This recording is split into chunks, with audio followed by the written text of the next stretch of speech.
सभी पेंशनर साथियों को मेरा नमस्कार। आज का वीडियो अहम इस मायनों में है कि आज के वीडियो में हम दिल्ली चुनाव के अंदर जो भी हो रहा है उस पर बात करेंगे, पेंशन पर बात करेंगे। पेंशन का जो सूचना है, पेंशन का जो कहते हैं ना, पेंशन बढ़ने की जो खबर है वो आ क्यों नहीं रही है। हम ये भी बात करेंगे किस तरीके से खबरें फैलाई जा रही हैं कि 5,000, कुछ लोग 5,000 पेंशन की डिमांड कर रहे हैं, कुछ लोग 7,500 की कर रहे हैं, कुछ लोग 10,000 की कर रहे हैं। अलग अलग तरह के लोग अलग अलग डिमांड कर रहे हैं। लेकिन मोटी बात ये है कि आज जो बात होगी, मैं जो आपसे बात करूंगा उसमें हम कहेंगे कि भाई ये इतना उलझन क्यों पैदा कर दी है। छोटा सा अमाउंट देने में, लोगों का मान सम्मान करने में सरकार कदम क्यों पीछे खींच रही है। क्या कारण रहा कि अब तक हमारा जो एक जायज मांग थी वो पूरी नहीं हुई, और बहुत सारी मांगें पूरी हो रही हैं। सरकार लोगों के अपना पिटारा खोल दिया सरकार ने, और बहुत सारी घोषणाएं कर रही है। 8वें वेतन आयोग की सिफारिशें भी अब कह रही सरकार ने कर दी हैं। लोग खुश हैं, जिनका पेट भरा हुआ उनको लगातार घोषणाओं पे घोषणाएं मिल रही हैं, उनको लगातार मिल रहा है। और जो भूखे हैं वो लगातार भूखे हैं, तड़प रहे हैं, परेशान हैं, उनको कोई सूचना क्यों नहीं आती है। तो इसी विषय पे आज बात होगी। बातचीत का करने का मकसद ये है कि आपसे कनेक्ट बना रहे। कुछ नए कैंडिडेट आ गए हैं। अब हमने क्या स्ट्रेटजी बनाई है कि कैंडिडेट्स को लोकल रूप से उनका प्रचार करने की जिम्मेवारी उठा ली है। तो जो कैंडिडेट्स आ रहे हैं, जो सहयोग मांग रहे हैं, बहुत सारे लोगों ने सहयोग किया। 15 तो हमने प्रेस कॉन्फ्रेंस करके दी है, बाकी उसके बाद भी कई कैंडिडेट आए। 20 के करीब अभी कैंडिडेट हो गए हैं। कुछ कैंडिडेटों ने अपनी विधानसभा बदली है, जैसे न्यू कैंट विधानसभा, क्या कहते हैं, दिल्ली कैंट विधानसभा का कैंडिडेट आए हैं, वो उन्होंने बदल ली है पहले। और लक्ष्मीनगर विधानसभा है। ज़्यादातर लोगों को, जो लोकल लोग हैं दिल्ली के, उनको पता लग गया है कि उनका कैंडिडेट कौन है, तो वो सपोर्ट कर रहे हैं। कुछ लोग ये भी कह रहे हैं कि भाई हमें नोटा पर भी क्या चले जाना चाहिए, क्योंकि हम तो नोटा ही दबाएंगे। तो इन सब विषयों पर हम बात करेंगे। और बात करने के साथ साथ मैं आपसे कहना चाहूँगा कि आप अपना प्यार, अपना आशीर्वाद इसी तरह बनाए रखिए जिस तरह आप लगातार मुझको कह रहे हो। बहुत सारे लोग मुझे कमेंट में करते हैं कि फजूल की बात करते हो, तो उनको मैं कहना चाहता हूँ, मैं करता ही फजूल की बात हूँ। आप तो समझदार हैं, आप क्यों देखते हैं। और वीडियो लंबी होती है। वीडियो लंबी इसलिए होती है कि दिल से बात करते हैं। कोई फॉर्म में स्क्रिप्ट लिख के करूँगा बात, थोड़ा काट पीट के करूँगा, एडिटिंग करूँगा, तो वीडियो छोटी हो जाएगी। ज़्यादा मैं लाग लपेट करता नहीं, जो मन में होता है वो साफ साफ बोलता हूँ। और आप लोगों को अच्छा लगता है, कुछ लोगों को ज़्यादा लंबा लगता है, तो उनसे क्षमा मांगना चाहता हूँ। भैया लंबा लगता है तो क्या ही करूँ। अब देखो, बुजुर्ग आदमी होता है तो वो क्या करता है, वो आराम से 4-4 बार सुनना चाहता है किसी बात को। तो लोग तो 11-11 घंटे की लाइव चलाते हैं और रिपीट चलाते हैं कंटेंट। रिपीट का मतलब है कि एक 8 मिनट की वीडियो है, वो पूरी कर दी, फिर दोबारा से वही शुरू हो जाएगी, पता भी नहीं चलेगा। लोग 5-5 घंटे तक देखते रहते हैं। तो कम से कम वैसा तो नहीं करता मैं कोई लाइव वीडियो नहीं बनाता। मैं उस तरह की वीडियो नहीं बनाता जिसमें लाइव कहकर वीडियो आगे चलाते रहो व्यूज़ के लिए। क्योंकि एक कंटेंट को मैं बनाता हूं तो कोशिश करता हूं कि कुछ उसका नयापन आपको मिले। तो इसी के इर्द गिर्द आज सारी बात होगी। सबसे पहली बात यह है कि हमने जो बजट में कहा कि बजट में क्या हमें खुशखबरी मिलेगी, तो हम उसकी भी बात करेंगे। कितना उस पर रेस्पॉन्स आया, कैसे आप लोगों ने उस पर प्रतिक्रियाएं दी। तो चलिए विधिवत शुरू करते हैं।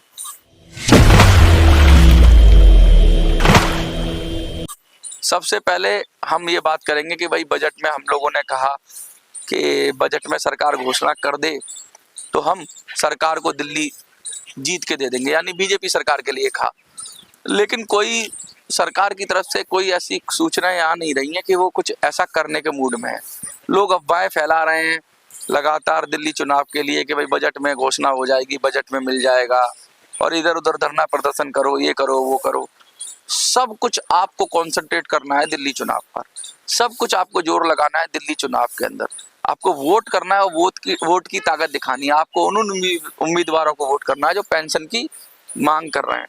आज मैं आपसे कहना चाहता हूं कि आप अपनी विधानसभा में जितने भी उम्मीदवार हैं उनकी लिस्ट निकालो, उनके पास जाओ, उनसे पूछो क्या उनको मुद्दा भी पता है आपका, उनको अवेयर करो।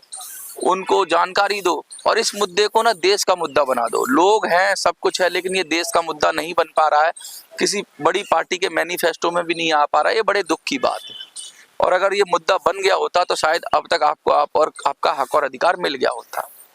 बड़ी बात मैं ये कहना चाहता हूँ कि सरकार ने अभी 8वें वेतन आयोग की सिफारिशों की बात हुई, कैबिनेट फैसला किया, सभी कर्मचारी खुश हैं। भाई अच्छी बात है, सरकार कर रही है, सरकार ने तुरंत ये काम किया। तो मैं ये कहता हूँ कि ये फिर तो बजट की भी जरूरत नहीं, अगर कैबिनेट डिसीजन से भी हो सकता है तो क्यों ना कर दिया जाए। क्या सरकार कैबिनेट डिसीजन से ये काम कर सकती है कि पेंशन बढ़ाने का काम? मुझे लगता है कर सकती है। एक बार ईपीएफओ का अकाउंट खंगाला जाए कि उसके अंदर क्या लेना है, क्या देना है, कहाँ करा उसने पैसा, कोई जाके चेक तो करे। कौन करेगा? जांच बिठाए सरकार, भाई पैसा नहीं है तो क्यों नहीं है, क्योंकि देना तो सरकार की जिम्मेवारी है। सरकार की विल, सरकार की इच्छा, सरकार का संकल्प होना चाहिए। अगर संकल्प हो गया तो दे देगी। पता नहीं क्यों बुजुर्गों से ऐसे आंखें मोड़ ली और बुजुर्गों को ये कुछ देना नहीं चाहते। इसीलिए हम लोगों ने कहा कि भाई पत्र भी लिखे, 11 लाख की चेतावनी दी, उसके बाद हमने पत्र लिखे कि नैतिक रूप से प्रधानमंत्री मानने से इनकार करते हैं। लेकिन मुझे लगता है कि प्रधानमंत्री जी की सेहत पे कोई फर्क पड़ नहीं रहा है। दिल्ली का चुनाव बहुत गरमाया हुआ है इस समय, सारी पार्टियां जोर लगा रही हैं और कैसे भी करके ये इनके इन प्रकरण इस चुनाव को जीतना चाहते हैं। इवन कांग्रेस भी पूरी ताकत से दमखम से लगा रही है। तो मैं तो कांग्रेस से ही अपील करता हूं कि भैया तुम ही पेंशन का मुद्दा उठा दो। अगर कांग्रेसी राहुल गांधी अगर पेंशन की बात करने लगे तो मैं डेफिनेटली, मुझे ऐसा लगता है कि कांग्रेस भी कम से कम ऐसी स्थिति में आ सकती है कि शायद सरकार भी बना ले। सरकार ना बनाए तो कम से कम 15-20 सीटें कांग्रेस निकाल लेगी। कोई भी आदमी पेंशन की बात कर क्यों नहीं रहा है, बुजुर्गों की पेंशन की बात कर नहीं रहा है। ये मुझे बड़ी अचरज होता है कि इतना बड़ा वोट बैंक है फिर भी लोग ध्यान नहीं दे रहे हैं। क्या लगता है, क्या इनके नेताओं के पास इनके लीगल एक्सपर्ट नहीं है, या हम लोग सही से अपनी बात नहीं रख पा रहे हैं? असल में क्या है कि आप लोगों ने समझ लिया, आप बुजुर्ग हैं, तो मैं आपसे आह्वान करता हूं कि इस दिल्ली चुनाव में इतना काम करो, इतना काम करो, अपने क्षेत्र में काम करने का मतलब इतनी बात करो पेंशन के मुद्दे पे कि अब हर आदमी पेंशन के मुद्दे पे बात करने लग जाए, तब हमारी सफलता होगी। अभी ये ऑन्ट संट वीडियो बनाना कि पेंशन मिल जाएगी, हफ्ते में मिल जाएगी, 10 दिन में मिल जाएगी, ऐसी इन वीडियो, असल में क्या है, पेंशनर सुन ज्यादा रहा है, बोल कम रहा है।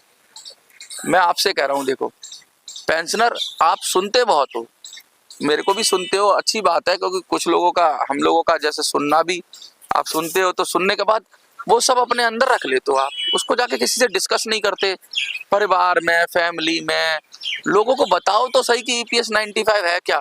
इवन जो ईपीएस 95 के बहुत सारे ऐसे लोग हैं, उनको खुद नहीं पता कि ईपीएस 95 है क्या। उनको ये पता है पेंशन मिलती है, हम प्राइवेट नौकरी करते हैं, उनको ईपीएस 95 एम्प्लॉय पेंशन स्कीम के बारे में पता ही नहीं है। तो अब आपका ये जिम्मेदारी बनती है कि आप बताओ उसको कि ईपीएस 95 है क्या, आप उसको बताओ कि वृद्धा पेंशन है क्या। वृद्धा पेंशन तो बहुत सारे लोग जानते हैं, लेकिन ईपीएस 95 तो जानते ही नहीं है लोग। आप जब तक इसको इस पे वोकल नहीं होगे, इस पे बात नहीं करोगे, इस पे आगे बात लोगों को नहीं बोलोगे, कैसे पता लगेगा लोगों को। और अपने जब आप बात करने लगोगे तो उम्मीदवार भी बात करेगा, उम्मीदवार बात करेगा तो देश की सरकार बात करेगी, देश के बड़े बड़े नेता बात करेंगे, उनके मैनिफेस्टो में आएगा। तो भैया चर्चा में तो लाओ, घर में बैठकर टीवी खोलकर कि 1 हफ्ते में मिल रही है पेंशन, 2 हफ्ते में मिल रही है पेंशन, लोगों को, नेताओं के ऊपर फूलों की वर्षा करवा रहे हो। अरे भाई क्या कर दिया ऐसा जो तुम फूलों की वर्षा, तुम्हारे को फूलों से नहलाया जा रहा है, ऐसा क्या कर दिया, ऐसा क्या तुमने झंडा गाड़ दिया? एक पाई भी बढ़वा पाए? अब तक नहीं बढ़वा पाए। तो क्या करोगे भाई, क्या करोगे जब तक लोग बात करना नहीं शुरू करेंगे। ये नेता बात करते हैं, मैं बात करता हूँ, कोई फर्क नहीं पड़ेगा सरकार के कहने पे। जब तक आप अपना मुद्दा नहीं रखना शुरू करोगे, सरकार आपको ध्यान देगी नहीं। तो मैं तो इसीलिए इस चुनाव में कह रहा हूँ, दिल्ली चुनाव बहुत महत्वपूर्ण है, पीछे मत रह जाना, छूट मत जाना। दिल्ली चुनाव में यही बात होनी चाहिए, हर गली के अंदर से आवाज आनी चाहिए कि भैया वृद्धा पेंशन चाहिए, हर गली से के अंदर से आनी चाहिए आवाज कि भैया ईपीएस 95 की पेंशन चाहिए। और हर उम्मीदवार से पूछो, जो भी उम्मीदवार आपसे वोट मांगने आए उससे आप ये पूछो कि तुम पेंशन बढ़ाओगे, खाओ माँ बाप की कसम। और हर गली में, हर चौराहे पे, जैसे मैंने यहाँ कैंडिडेट से माँ बाप की कसम खिलवाई, आप भी सौगंध लेके उनसे कहो हम वोट तुम्हें देंगे, तू माँ बाप की कसम खा जा अपने की कि हमारा ये काम करेगा। आपको भी वो अपना नजरिया रखना होगा, अपनी मांग रखनी होगी। आपको चुपचाप बैठ के वीडियो देखकर सो नहीं जाना है। घर से उतरो, अपने घर के नीचे सीढ़ी पर बैठो, अपने नीचे कोई, अगर आपके घर के नीचे कोई जगह हो वहाँ बैठो, वहाँ आपका जब भी कैंडिडेट आए दिल्ली के अंदर तो उससे पूछो कि भैया पेंशन का काम करेगा कि नहीं करेगा, और जो पेंशन का काम करेगा वही दिल्ली पे राज करेगा। आपको दूसरी बात ये है कि कुछ लोग और कह रहे हैं कि नए कैंडिडेट्स को मौका देना चाहिए, नए कैंडिडेट्स को और बुलाना चाहिए। तो मेरी दिक्कत ये है कि मैं हर किसी को खड़ा कर दूं, बाद में वो मुकर जाए तो अच्छा नहीं है। बहुत सारे मेरे पास लोग आ रहे हैं हर पर, इवन कांग्रेस के लोगों ने संपर्क किया मुझसे, बीजेपी के लोगों ने संपर्क किया। मैंने बताया था आपको, कांग्रेस के लोगों में एक दो की मैंने वीडियो भी की, बहुत अच्छे लोग हैं, लेकिन क्या करें, वो मजबूर लोग हैं। कांग्रेस, बीजेपी और आम आदमी पार्टी के जो कैंडिडेट है उनकी कोई हैसियत नहीं है। उनका मालिक जो कहेगा वही करेंगे, और उनका मालिक अभी करने के मूड में नहीं है। तो मुझे लगता है कि अगर केजरीवाल तक ये बात पहुंचे, मोदी तक ये बात पहुंचे, और बड़ी संख्या में पहुंचे, जनता के जरिए पहुंचे, उनके प्रत्याशियों के जरिए पहुंचे, तो हमें सफलता जरूर मिलेगी। मैं आप सब लोगों से यही कहना चाहता हूं कि कमर कस लो और इस काम में लग जाओ। दिल्ली चुनाव में बिल्कुल भी ठंडा नहीं पड़ना है।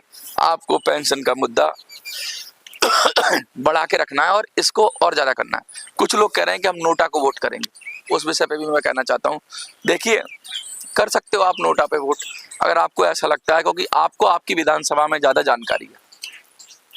अगर कुछ लोग नोटा पे करना चाहें तो मैं उनसे भी कहना चाहता हूं नोटा पे करो, लेकिन कांग्रेस, बीजेपी आप पर तभी करना जब इनके कैंडिडेट, इनकी बड़ी पार्टी की तरफ से एश्योरेंस मिले। अदरवाइज जिन्होंने माँ बाप की कसम खाई है, जो लोग कैंडिडेट उतर रहे हैं, उनको समर्थन करो, उनको वोट करो।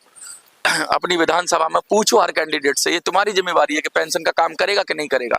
अगर करेगा तो उसको वोट करो, और उसको दिल खोल कर वोट करो, और उसको ऐसा वोट दो कि सारी पार्टियों को पता चल जाए कि जो तुम्हारी बात कर रहा है उसी को वोट मिल रहा है। तो ये पार्टियां सजग हो जाएंगी। दिल्ली चुनाव बहुत बड़ी उपलब्धि होगी आपकी अगर ये पेंशन का मुद्दा देश का मुद्दा बना दिया। मुझे ऐसा लगता है कि आप इसमें सफल होगे, और मैं आपसे हाथ जोड़कर प्रार्थना करता हूं कि जरूर दिल्ली चुनाव के अंदर ढीले मत पड़ जाना।